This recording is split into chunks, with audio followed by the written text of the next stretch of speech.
Have you ever heard of a traditional Chinese handshake? Let me tell you something that probably won't surprise you.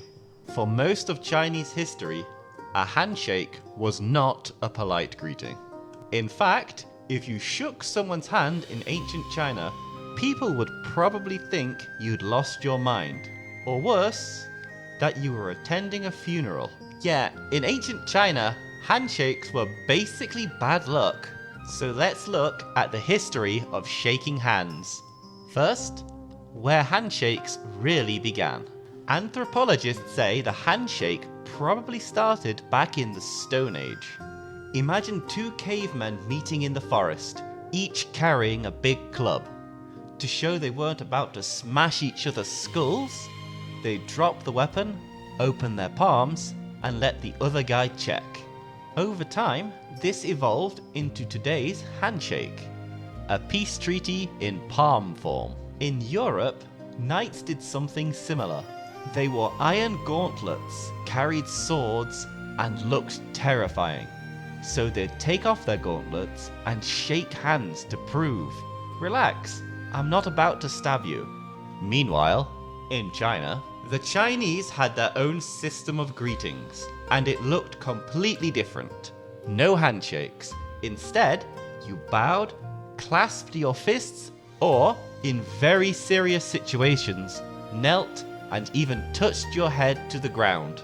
And the word shǒu, literally hold the hand, didn't mean hello. In fact, in ancient text, it almost always shows up in funeral rites. Families would tie objects into the hands of the deceased.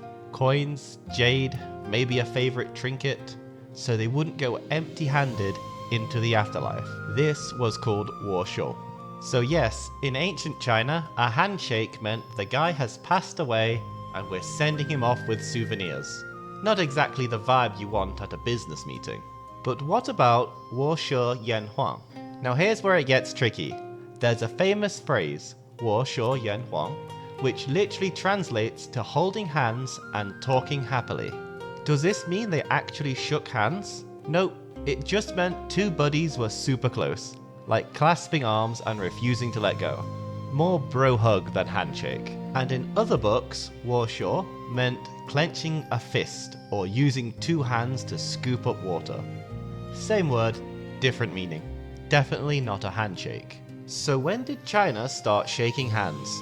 Not until the late 19th century, when Chinese officials started meeting Western diplomats.